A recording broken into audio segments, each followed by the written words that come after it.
Good evening, everybody, and welcome. My name is Nick, and I help direct events here at the Strand. Before we launch into tonight's event with Matt Haig and Kristin Hannah, I'd like to share a little bit of history about the Strand. The Strand was founded in 1927 by Benjamin Bass on 4th Avenue's Book Row. Stretching from Union Square to Astor Place, Book Row gradually dwindled from 48 bookstores until after 93 years, the Strand is the sole survivor, now run by third-generation owner Nancy Bass Wyden. We want to thank all of you for your support. Without our local community of book lovers, we wouldn't be here today. Tonight we are excited to have with us Matt Haig to celebrate the launch of his new book, The Midnight Library. Matt is the author of the internationally best-selling memoir, Reasons to Stay Alive, along with 5 novels, including How to Stop Time and several award-winning children's books. His work has been translated into more than 40 languages. Joining Matt in conversation this evening is Kristin Hannah, the #1 New York Times bestselling author of more than 20 novels, including The Nightingale and The Great Alone. A former lawyer turned writer, she lives with her husband in the Pacific Northwest. So without further ado, please join me in welcoming Matt Haig and Kristin Hannah to the Strand.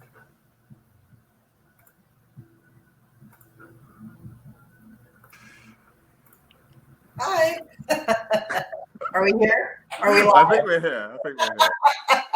Well, hello to Matt and hello to everybody. I am so excited to be here. You know, one of the great things about being a writer is occasionally you just get to be a reader and you pick up a book and you fall in love with a really special new voice. And that is what happened for me with Matt's novel, How to Stop Time, which when I read it, I was just sort of bowled over.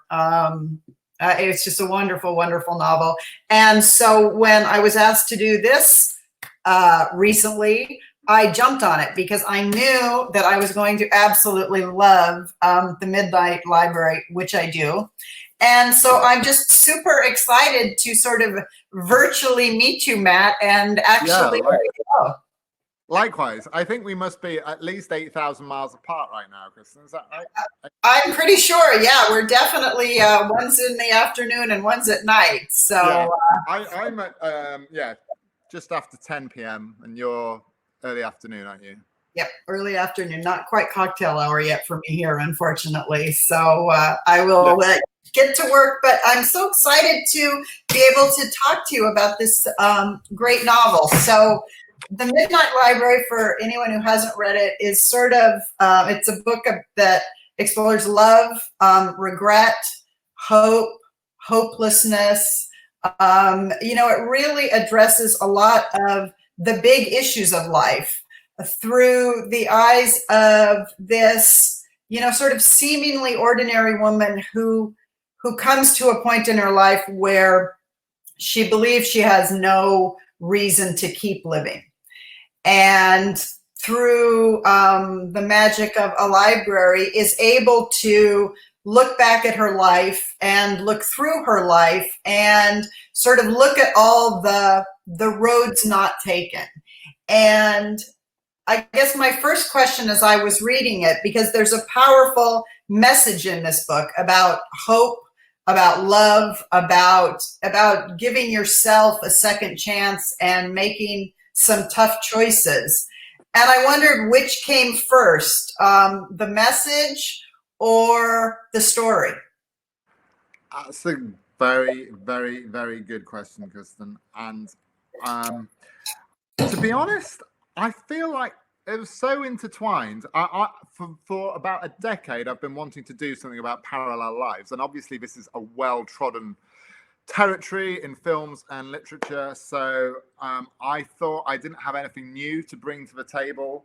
That it's been done so well so many times. And it was really just getting the concept of a library, which I suppose what I liked about the concept of a library was that it managed to obviously be a neat sort of plot device, but also it sort of was the center of what I was trying to do in terms of the philosophical side of it, in terms of someone who's reached this point where they feel like they've run out of options, everything's bleak, and yet between life and death, she gets a chance to see all these different branches of how things could have been. So I liked the library because it was literally and metaphorically what I was trying to sort of do with the story, and as well as it being a little love letter to libraries as well, because libraries, I suppose, are just portals to other places anyway. And you know, it's one thing your country definitely does better than our country. You really value libraries, whereas in our country, libraries are closing all over the place, even before 2020, because of cuts in funding and all that boring stuff. Anyway, yeah, so I don't know is basically my answer to the question. I think I knew what I wanted to say, and I wanted to write a very optimistic book eventually. You know, rather It's a Wonderful Lifestyle. But I feel like the story and the theme kind of arrived together. If that makes sense. Well, it's interesting that you use the word optimistic, because that was, you know, that's my overwhelming take on the book. It has a very fabulistic quality. And I think in making that choice, in making it sort of fable-like, you deal with these really difficult choices and issues in a way that is uplifting. And I think gives the people who read it, especially the people I think who need to read a book like this, I think it's hopeful, really hopeful. And I'm wondering how much of that was sort of intentional. Yeah, no, totally. I mean, I've written, actually, it's strange. Like, my most sort of well-known book in the UK is a book called Reasons to Stay Alive, which is my sort of non-fiction memoir, I suppose. It sort of crosses the line between memoir, self-help. It's a strange book to describe because it was just me talking to my younger 24-year-old self. When I myself went through a suicidal episode, I was depressed. I had a full-blown breakdown, even though breakdown's not a proper medical term. That's how it completely felt to me. It felt like everything sort of stopped functioning. I was depressed, panic disorder, the whole sort of smorgasbord of mental health issues all coming at me at once. And I, you know, so for 3 years, I was in the place that the central character Nora starts off with, where you literally see no future, you see no hope at all, and you don't think you're going to ever get out of that situation. And you know, in my case, that was partly because I didn't know how I'd got into that situation, so I therefore didn't know where the exit route was. But I feel like, you know, for me, my experience of depression and despair was that feeling of total hopelessness. And I was inevitably a very pessimistic person in my 20s when I was going through this.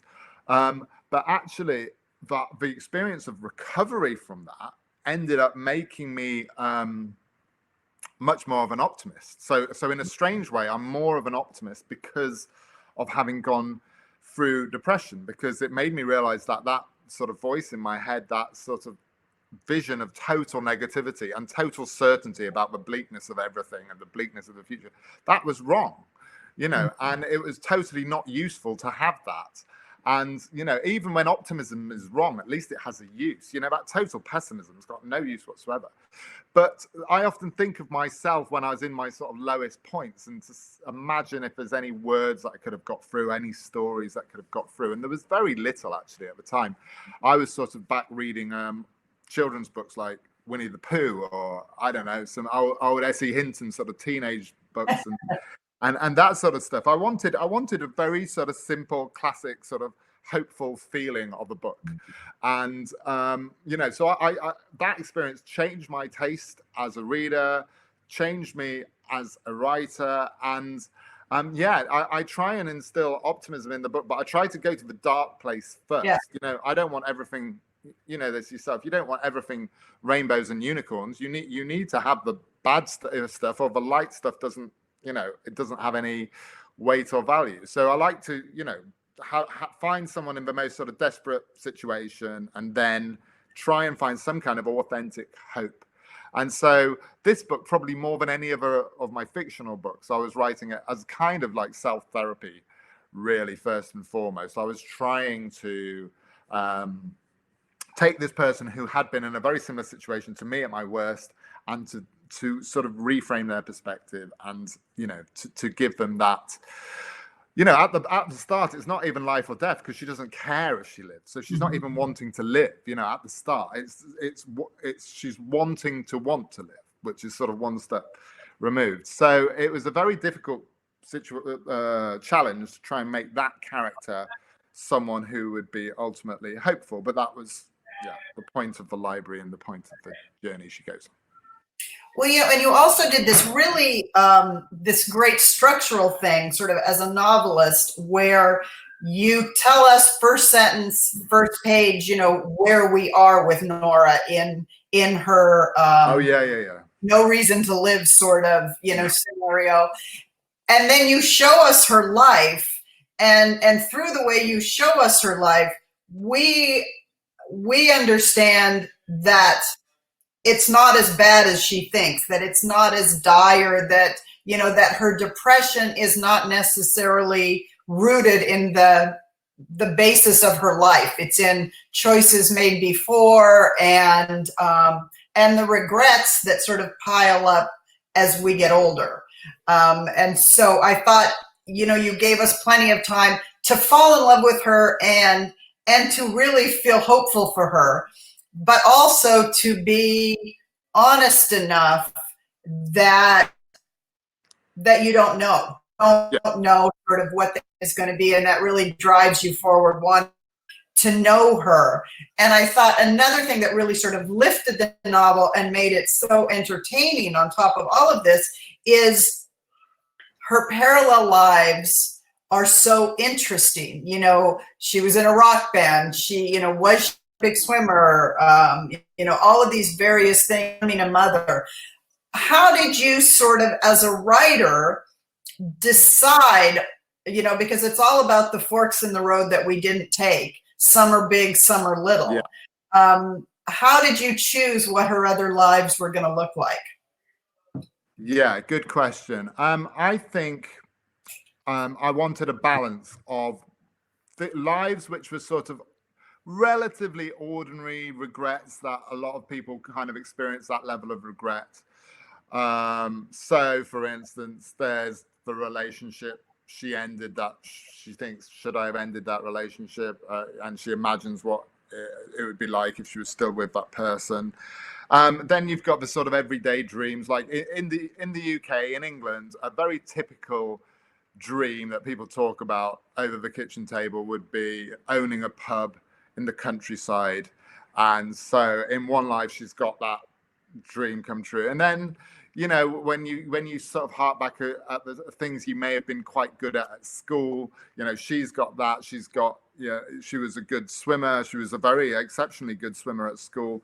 So I thought, you know, it'd be great to have the life where she wins an Olympic medal. Because the great thing about multiverse theory is, in some versions of it, you can literally go to any version of you. So there is an Olympic medal winning version of you, because there's infinite possibilities. So it felt like a waste not to have some of those sort of ridiculous, sort of wildest daydream kind of lives. So there's the life where she's the rock star and the musician. And that's possibly, not that I wanted to be a rock star, but that's closest to my regrets in terms of music, because I was 13 years old when I abandoned piano lessons. I was relatively good at piano up until the age of 13, when suddenly, being a teenage boy, it was uncool to say to my friends on a Friday night I was going to Mrs. Peters for her piano tutoring.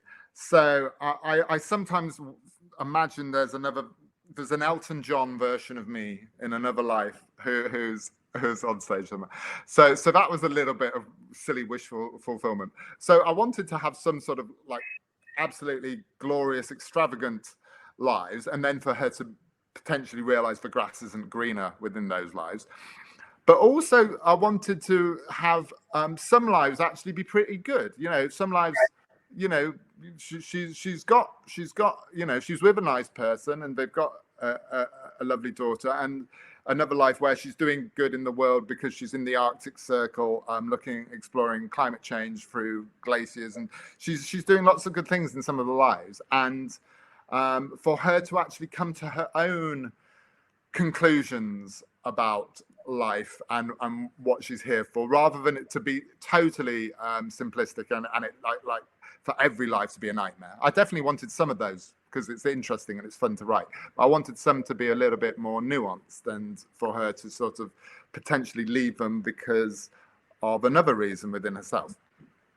Well, and one of the things I loved was that success wasn't the sole question that was, you know, being asked. It wasn't just about, was she successful in one of these other lives? You sort of made this distinction between being successful and being fulfilled, being happy, all of those choices, because we often sort of, in the world the way it is now, the subtextual message is often, if you're just successful, then you'll be happy. Yeah. And, you know, there's so many more sort of components to happiness than that. And so I loved, I thought that was a really interesting take on it. And I, as a writer, of course, there's this one scene where she has to speak in front of 1,000 people, and this struck fear into my heart. So I completely loved that one. So that sort of leads me into, so this is a novel from a female point of view. And I'm wondering why you made that decision, and did it present any unusual challenges for you?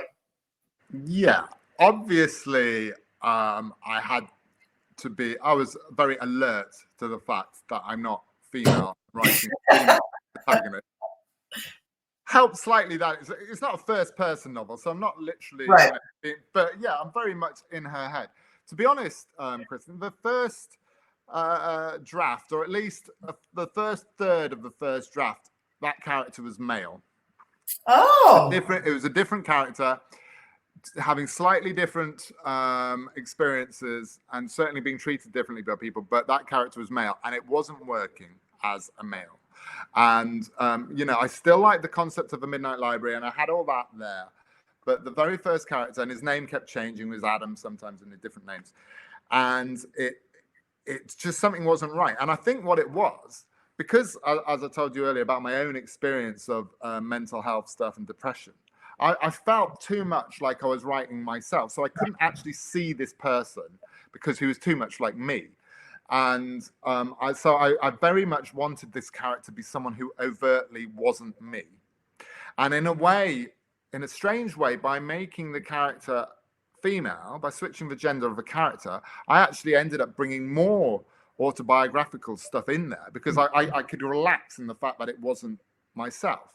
Obviously, as a male writer, I had to be sensitive to the fact that I was writing about a gender I've never experienced being. And I'm very lucky that my first reader and harshest critic is the woman I live with, who will always be totally honest and trust me. And there were definitely things in those early drafts I was getting wrong, and was just cringy, you know, male writer writing a woman moments. And there probably still are a few of those in the book. I don't know, but she was very honest about where I was getting it wrong and stuff.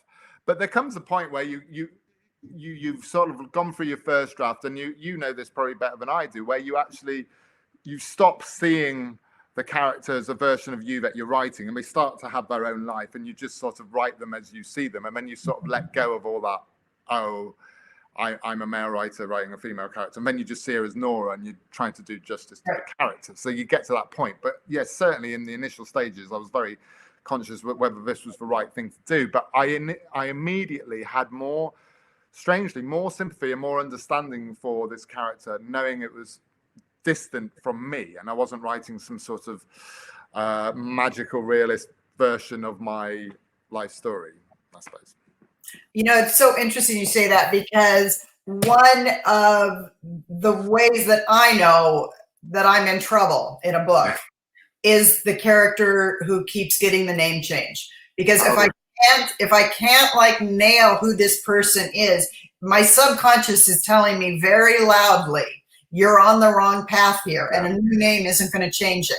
You know, but I'm constantly like going through and trying to find that. So this makes me wonder, one of the things other writers always want to know and readers always want to know is about a writer's process. Like, how do you get here, and what does this process from a creative standpoint look like for you?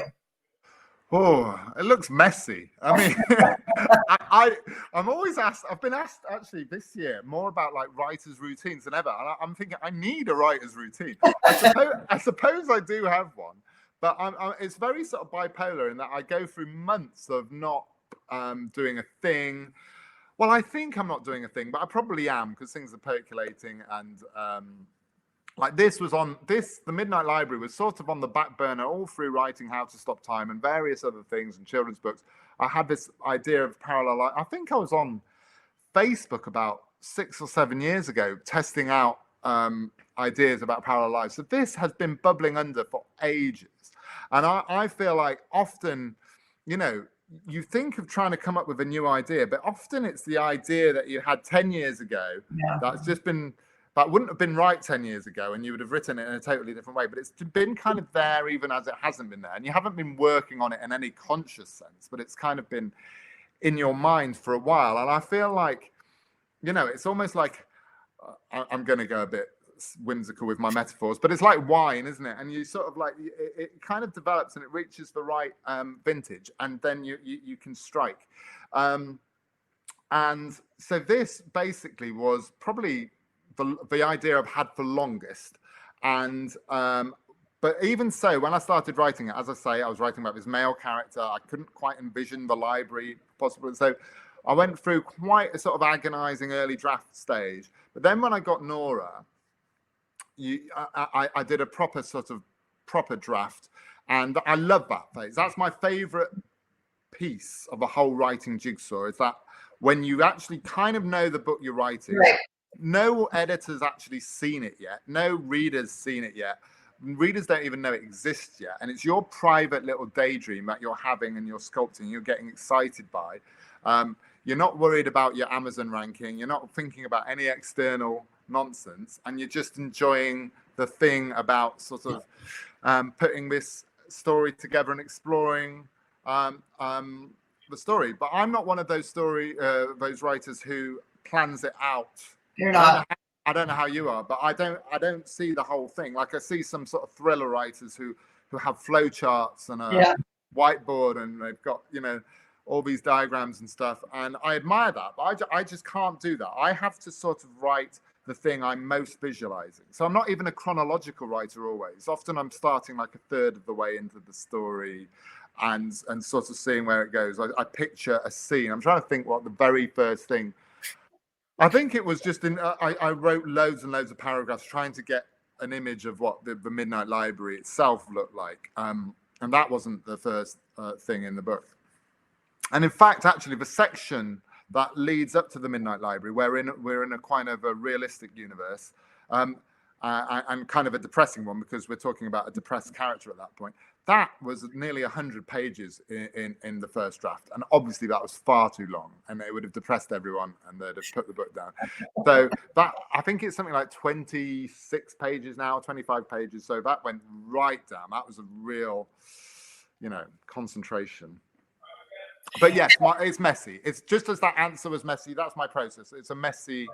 I don't really understand it, and I'm very bad actually at, you know, and I'm sure you've done it yourself, where you've been asked to do sort of creative writing advice in any formal capacity. I'm terrible at giving writing advice, because I still haven't worked out how I write really. I kind of just do it, but has your process changed over the years? I mean, are you the same writer sort of on a day-to-day basis as you were 10 years ago, or do you keep reinventing how you do it, not just what you're doing? I used to handwrite everything. I don't do that anymore. Do you type? I handwrite. You still handwrite? I still handwrite. Hang on one second. Quiet, guys.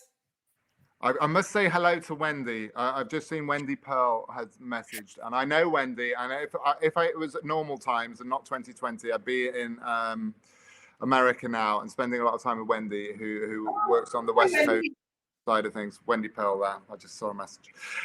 A lovely note from Susie, who said that this book saved her life. By the way, I saw that one go past. Oh wow!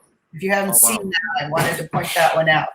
Wow, that's lovely. I'll have a little look up later. Okay. So anyway, I was asking you how your process has changed over time. Yeah, no, I think it has. I mean, I cringe when I look at my really old books, because I was writing from my 26. I'm 45 now, so I've been writing for nearly 2 decades.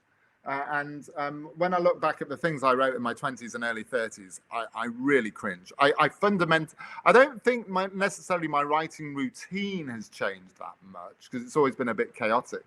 But the way I wrote, my taste has changed. Yeah. I used to be so pretentious. As a young writer. My very first book, Kristin, was a book that I don't think anyone read in America, and only a few poor souls read in the UK. But it was a book called The Last Family in England. In America, it was called The Labrador Pact. And it was a reworking of a Shakespeare play called Henry IV, Part 1. But I reworked it with all the main characters being dogs. And so a Labrador was Prince Hal, who was about to be Henry V. And then you had Falstaff. Really? And it wasn't a children's book. It was a book for adults. And it was literally the hardest sell for an agent. And that's what I started off with. So then, after that, it's been relatively, plain sailing. Once you start with canine reworkings of obscure Shakespeare plays, then you're. I know I should not be laughing, but I can't. No, it's fine. Imagining your agent trying to sell it. Exactly. Well, imagine me trying to get an agent with that, So I think I've become more confident in myself as a writer. I used to try very hard to be sort of like quirky and sort of like I don't know. There's a kind of British type of cliche about sort of young writers where you do the sort of quirky, eccentric novels. And I think around 5-10 years in, I suddenly became a more optimistic writer. Another of the books that I definitely don't encourage people to read, but that I wrote, was a book called The Possession of Mr. Cave, which was published in America, although no one read it. And that book was like the most pessimistic novel you could ever read. It's so weird now, because if critics criticize me now, they say, "Oh, I'm too sort of optimistic" or something. And like I'll say, read The Possession of Mr. Cave if you want the other, because literally everyone dies within the book. It's about a father trying to protect his daughter, but in doing so, he becomes the danger, and everyone dies. And it's a very bleak worldview. And I was still pretty depressed. I was in a sort of relapse of depression when I wrote that, and I can't actually look at that old book, because it's almost like looking at a photo where you've got an embarrassing haircut and you're wearing terrible clothes, and you can remember the bad situation that was going on at the time in your life, and you don't want to look at that photo. I feel like that about some of the first 3 novels I wrote, because they were kind of like my old selfies, my old photos that I either cringe at or I sort of just feel a bit uncomfortable about. And then something happened. I wrote a book called The Humans, which again was quite quirky, because it was about a sort of an alien taking over someone's body. But I actually, within that book, I discovered the kind of writer I am. And actually, there's a midpoint in that story where it flips from sort of slightly a cynical worldview to this alien abandoning his hatred of humans, and actually starting to see that for all our flaws as a species, for all our dangerousness as an intergalactic life form, we are fundamentally, it's worth living, and life's good and all of that stuff. And so I found myself as a writer within that book, and then everything that's followed since that, not everything has a happy ending, but I feel like if you're putting something out into the universe, and your books are testimony to this as well, I think why not offer people some sort of nourishment or hope or usefulness, or, you know, all of those things that are often frowned upon in some sort of academic quarters or whatever. But you know, why not try and make people feel good sometimes? Well, and I think part of it too is I started writing very young, like you did, and as you sort of do this day by day by day, and books come out, they get well reviewed, they get poorly reviewed, they get read, they get unread, whatever the source of it is. As you go on, or at least for me, you understand that you do this for you, that you write because you love to write. And as you get older, you understand more keenly what it is you have to say. And to some extent, you care less about people judging you for your views or your choices or whatever. And, so I do think part of it is just getting older and settling into your skin a little bit more. And it's funny because even if you talk about sort of the Labradors, and I'm giggling about it, or the human or whatever, there's a through line here with you. I mean, you have this ability to sort of incorporate, or ability and interest to incorporate fantasy, the unusual, the outlier, and then I would almost say kind of like Neil Gaiman in a way, you make it very human, you bring it into real life.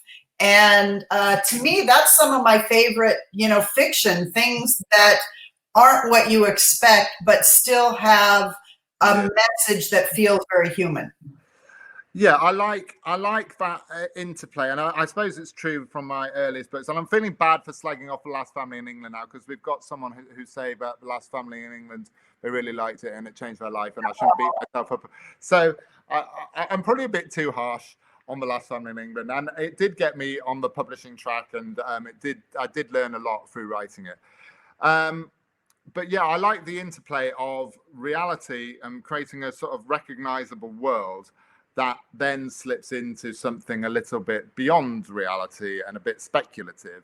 And I like that interplay. I don't like pure hard fantasy where, it's totally abstract. And I sometimes get a little bit straitjacketed when I'm attempting my totally realist novel. So I like that in between space. And I like it when genres kind of bump up against each other as well. I think a lot of interesting things can happen, because we're in an age which is so obsessed with genre, aren't we? And I feel like sometimes, I can understand it from a marketer's perspective, I can understand it from a bookstore's perspective, but I feel from a reader's perspective, and also from a creator's perspective, it's often not that useful to feel like you are confined to one genre, or this is what a historical novel should feel like, or this is what a science fiction novel should feel like, and just sort of ignore that these things have been written before and you're just telling a story afresh. Well, I think you hit it on the head. It's a marketing question as much as anything else. How do we package it? Where do we put it in the bookstore? Those kinds of things. Readers are much, more freewheeling than that, and are much more willing to read sort of across the board. But so that makes me question, because I don't know this. Where were you on writing The Midnight Library in the last couple of years? I mean, is there any sort of response in this book to what's going on in the world right now? Or are you able to sort of separate those things? Well, I was editing this book just as sort of like COVID was bubbling and it was becoming a greater threat in Europe. I was editing this in February, March, and I kept on thinking, should I mention lockdowns? Should I mention COVID and all of this, and to try and desperately bring it up to date in that last edit? And I just thought, no, because I'd written this book in predominantly last year, and it's very much the world that was last year, which still is the world which we still face many of those same problems in this world. And I felt like it was, but reality was changing so fast, and it still is changing so fast, that you can get bogged down with being totally up to date to the month, to October 2020. And I feel like when you play that game, then you're going to date very quickly, because you're becoming like the news. You're just becoming putting it all in. So I feel like the emotional stuff within the Midnight Library, her dilemma, her sort of to be or not to be state of mind, that still applies. And I suppose if it's about anything, this book, it's about mental health. What's been interesting is that I am someone who does read reader reviews from time to time, and people have been saying it's a very 2020 book, in the sense that we've all been having these sort of existential moments where we've been thinking about other versions of life and how things could be and stuff like that. And I think it's, people are up for something that gives them some kind of comfort within that.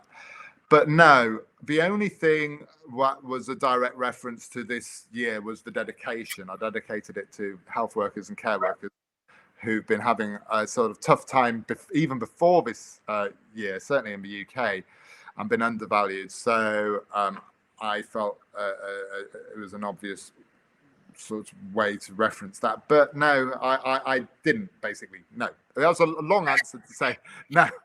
It's a 2019. It's a 2019 present day, but separate. You're lucky. So I was going to go back to something real quickly that I forgot to ask about. So your process is messy and it's all over the board, and you're not quite sure sort of how you put these things together. Do you have a set writing schedule? Is writing a job to you? Is it an obsession? Is it, how does that work for you? I try to make it, obviously it's technically a job, but I try to make it feel less and less like a job. What I used to do, I bought this house where we are. You can't see it now because it's nighttime in the UK, but outside of that glass door at the back, there's a shed at the end of my garden. And I bought this house because I imagined, I once remember reading as a sort of young person about Roald Dahl having this writing shed at the bottom of his garden. So I always had this dream of having a writer's shed, to actually go to a location and, I don't know, maybe have some Lucky Charms, maybe have like an old typewriter and just sort of have my writer's shed and sort of stay there and then come in for, I don't know, a dram of whiskey at the end of the day. And but as soon as I have any kind of place that is for writing, and I'm sure I'm unusual in this, but I kind of dry up. I am actually better on my sofa, on my laptop, pretending I'm not at work, pretending I'm just doing this for fun. Well, I am often doing it for fun, but it helps if the environment around me makes it feel like I'm just doing my hobby. And so I don't actually have a place. I tend to do most of my writing on the sofa in my living room over there. And which can be hard because we've got 2 kids which we homeschool, and I do a bit of a homeschooling, not the bulk of it at the moment, but there is always background noise, and there's always stuff going on. So I'm not. I can't remember who it was, but a serious novel, Jonathan Franzen or someone said that they can only write if they've got their earplugs in. State of total, I don't know, Zen-like silence. But I'm like the opposite. I'm actually better with a little bit of background something going on. Partly because I've got tinnitus in my ears, so I've always got a slight ringing in my ear. And so silence doesn't really work for me. And I don't know, it just helps to have a sort of mild distraction in the background. So I'll have the radio on that I'm not really listening to, or, I'll be hearing my kids playing games or whatever it is. And so I don't have a set place. I don't have a set ritual, and I try to keep it as casual as possible. But having said that, I'm very intense when I'm in that zone. I'm a bit sort of like, so the kids could be talking to me. I'm going to be that terrible father who's just like in another place, and I'll just be rigidly focused. And my novels generally don't need, well, apart from How to Stop Time, which had a lot of history in it, don't need masses of sort of academic research. Right. But with the Midnight Library, there was kind of a lot of research in terms of the science and understanding multiverse stuff. just because I had to know it, even if I wasn't giving all that information in the book, and I didn't want to bombard people with quantum physics, but I had to sort of get up to speed, and I'm not a natural born physicist, so I had to sort of know what I was talking about to then say it in a sort of light and simple kind of way within the book. Well, you did a great job with that. I'm going to show this again, by the way, everybody. And I'm seeing here, Matt, that we have quite a few questions from people. So if you don't mind, I'm just going to pull them down here and see what people want to know. So let's see. Okay. As a fellow writer, I always love learning about different writers' habits and methods. So if they're willing to, I guess you've pretty much done that. I agree with this. I enjoy the character of Mrs. Elm as a beacon of reason and comfort for Nora. It was exactly, I pictured my first librarian, Mrs. Quisdorf, like instantly. So where did her inspiration come from? Okay, well, actually, it wasn't a librarian as such. It was an old English teacher called Mrs. Kurzweil, who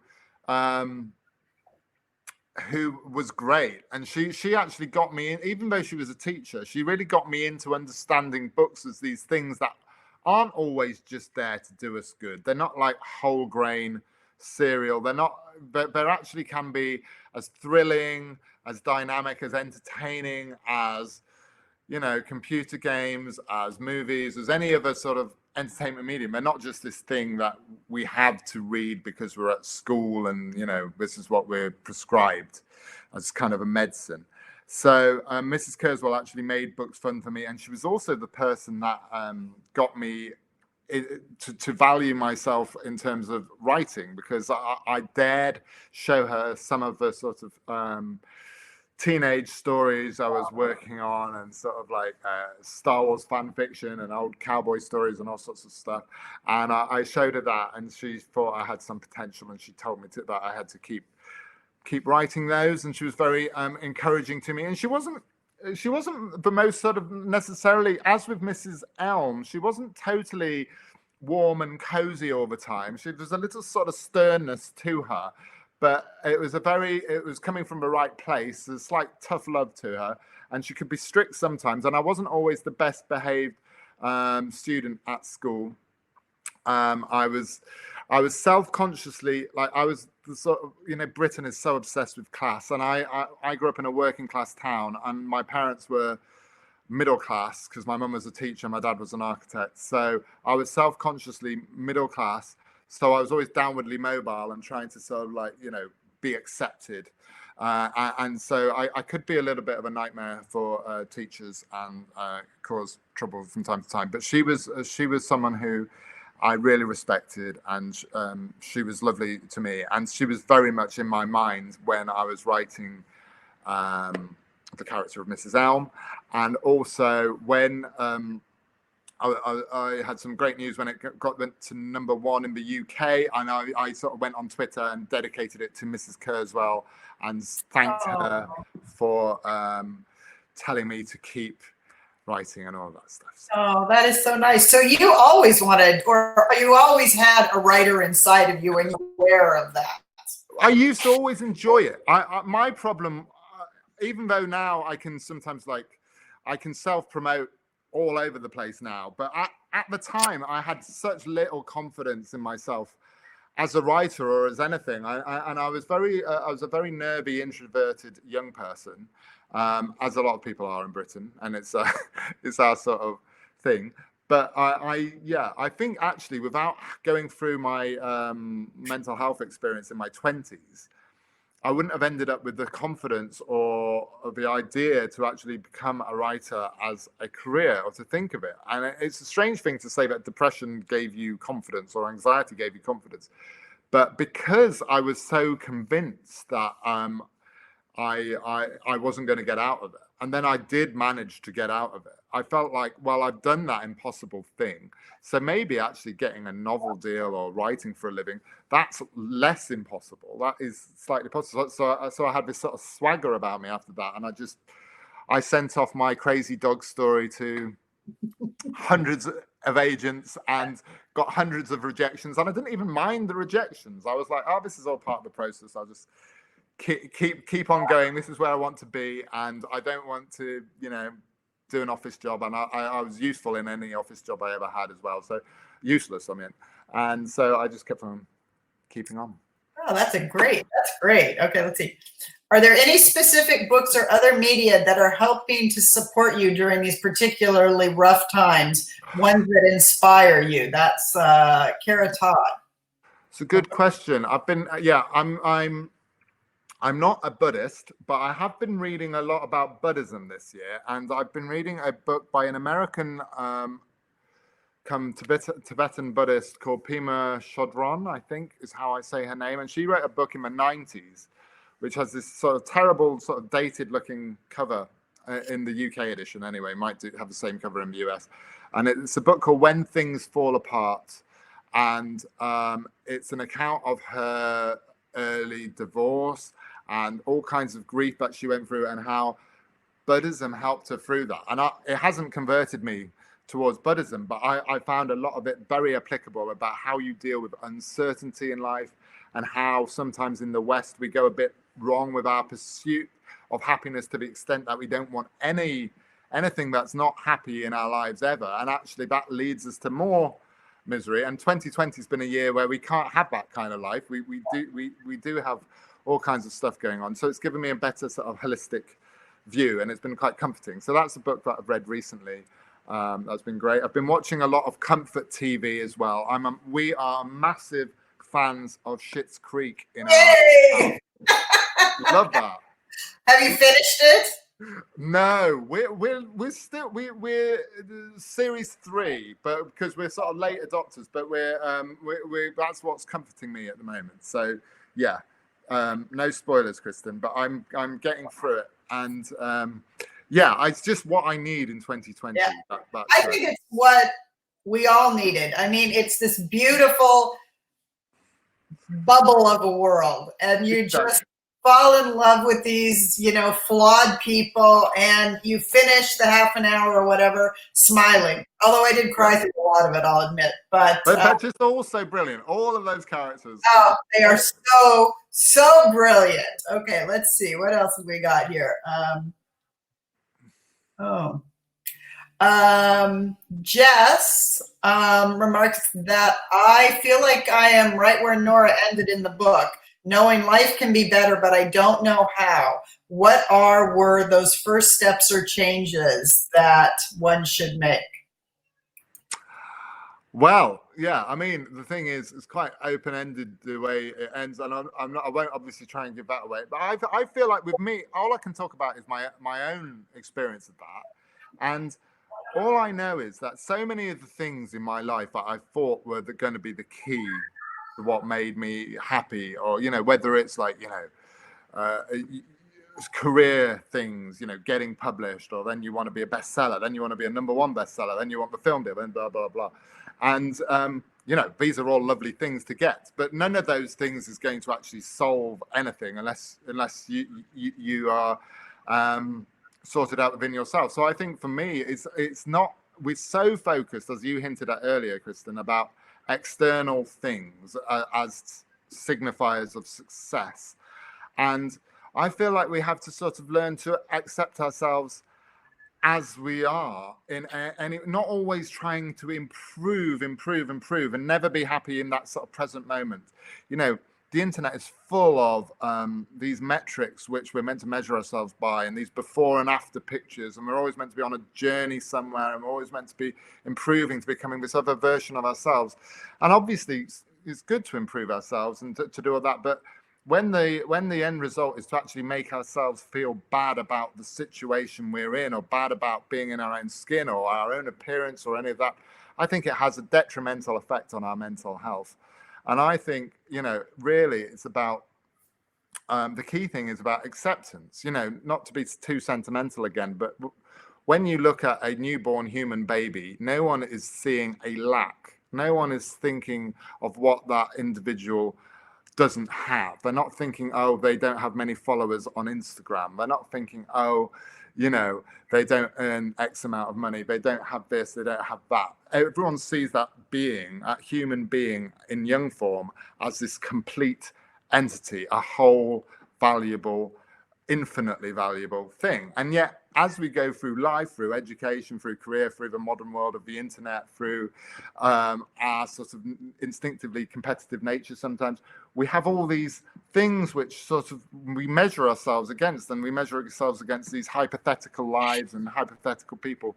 And I feel like the answer somehow is to try and escape all that and to see ourselves as those babies we once were, and to actually realize our worth is already there. It's inbuilt as human beings, as the universe witnessing the universe. We're kind of where the miracle is already here, and everything else is just sort of like icing on the cake. Anyway, I'm waffling. I'm becoming a Buddhist. Yeah, bring. Oh, that's great. That's great. Okay, these are great questions, and you can see by the questions actually and by the responses what a big impact your work has on people, and what a gift that is, both to you and to your readers. Oh, thank you. That's very nice. Yeah, no, I like. That's one thing I do like about the internet, being able to have that kind of interaction with people, and yeah, on a level. I even tested out ideas for the title. I doubt you've ever done this, but I wasn't sure whether it should be Midnight Library or The Midnight Library. And so I went on social media and I did a poll, and I think it was 75% The Midnight Library. And as I'd been totally even, I wouldn't always go with the majority opinion. I do have my own mind, but as that was something I was totally undecided about, I went with the crowd on that. Is it only writers who can obsess over the or know the for like a month and a half and ask everyone to know? So I just asked a question that I was actually interested in too. The novel is so cinematic. Is there any hope? Is there any word about it as a film or TV series or anything? Yeah, a little word. It has been optioned, and that happened very recently by a company. Well, Studio Canal's a big sort of European company with a company called Blueprint, who did the Exotic Marigold films and 3 Billboards Outside Ebbing, Missouri. And I've worked with them before because one of my children's books, and I know you've got film stuff in the works, exciting stuff. One of my children's books is being optioned for, has been made into a film, which is out on Netflix next Christmas, all being well. And that's A Boy Called Christmas, and that's going to be out next year. And because they've done such a great job, I just went, rather than have the Midnight Library touted around to everybody, I just went with them. And A, because they're good, and B, because I think it's the best chance of it actually being made. And as you know, lots of books get options without them actually happening. And I've had every single one of my books, How to Stop Time, all of them have been optioned. And the first time that happened, I thought, right, okay, I'm moving to Malibu. I'm retired. Yeah. Yeah. Not so much. No, exactly. I was 26 years old. I was in debt, but I thought, that's it now. I can retire. Even though it's a small amount, the option, my multi-millionaire film producer status is moments away. But anyway, yeah, didn't exactly happen like that. So now I've become much more pragmatic, and I actually go with people who are good, but also people who I think are actually going to do it and put their action where their money is and actually make something, Yeah, Netflix is, I've been amazed. I've got one of my older books coming out as a series in sometime early next year. I'm not sure when. Which one's that? Gone. Butterfly Lane. It's the 2 best friends from the 80s. And, it's been a remarkable thing because they do what they say they're going to do, and they do it in a timely manner, and they make great stuff. Yeah. So it's really, that's fabulous. Okay, let's see. What else do we got here?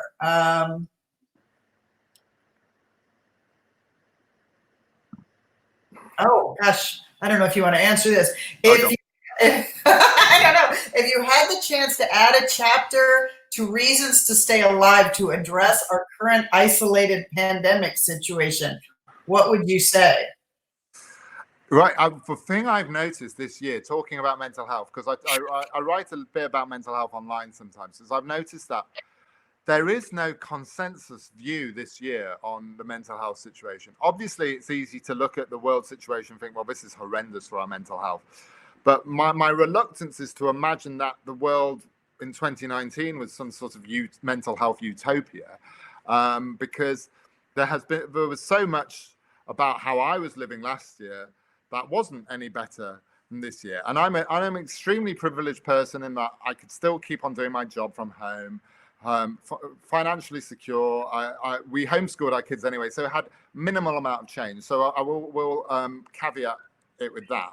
But having said that, I'm an incredibly anxious person often. I worry about people. I worry about parents. I worry about my own health anxiety. I'm a neurotic. So this year's been nightmare news for that stuff. Right. But I think it's important, as well as the things we absolutely miss about pre-COVID times.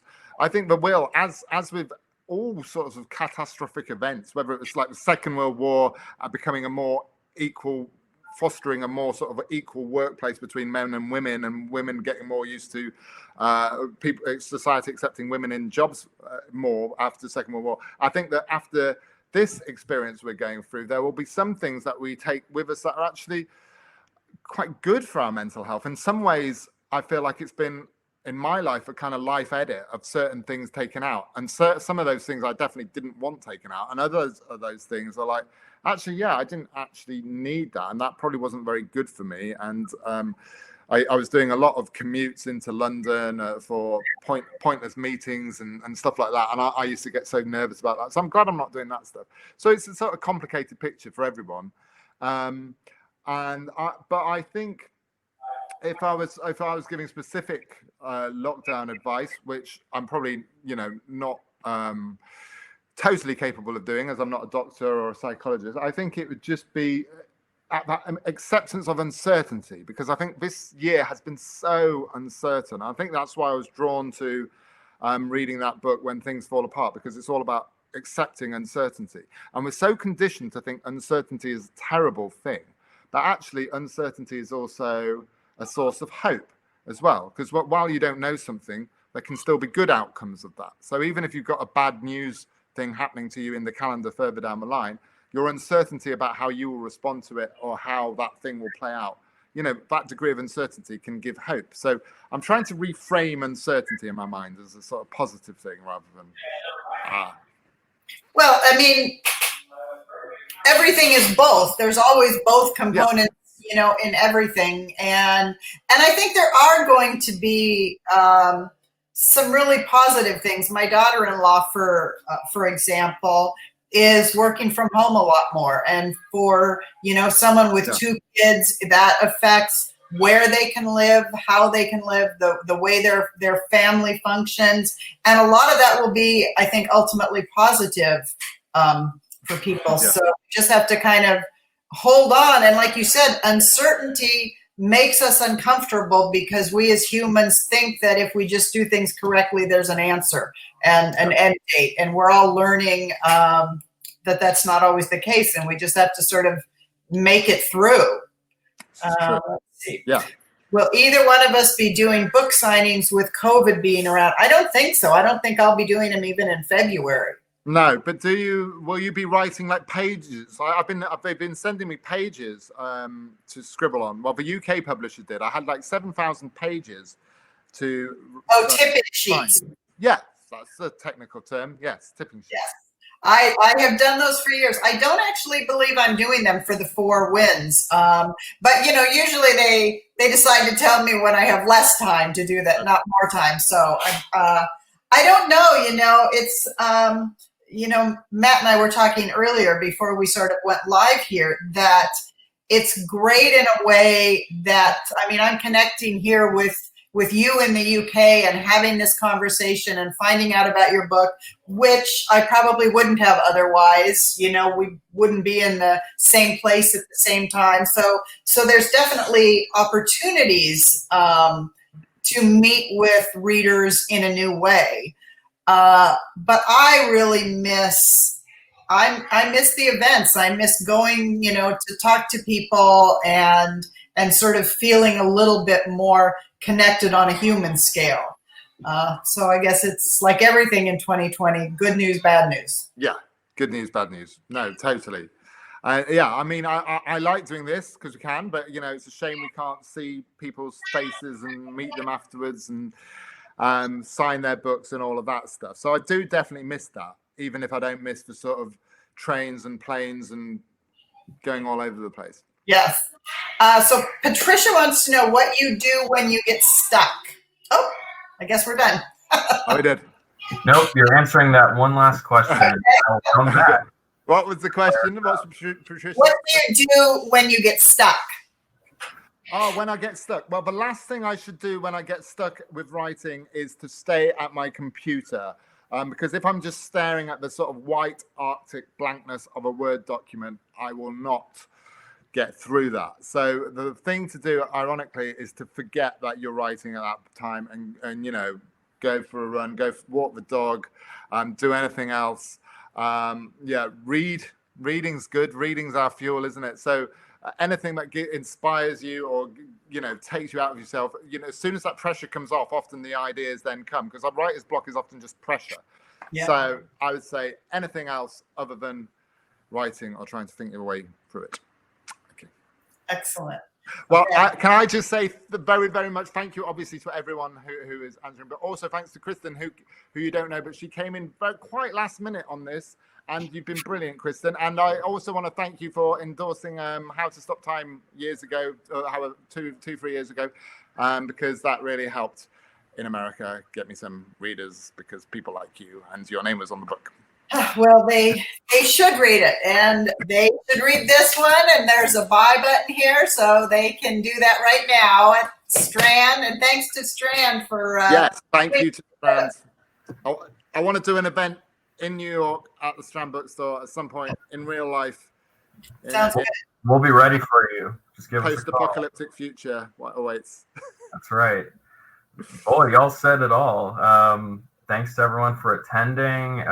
Huge thanks to Matt and Kristin. Kristin especially for being such a flexible moderator. And as Kristin mentioned, if you haven't bought the book, we've got a nice convenient buy button right here at the bottom of the screen. I hope I'm pointing at it for everyone. If I'm not, I'll feel real silly, but it's green. It says buy a copy of the Midnight Library here. Go ahead and get one for yourself. And with that, adieu. Thanks everyone for coming. Thanks everybody. Guys. Have a nice night. Thanks, Bye, Nick. Cheers, bye. Take care.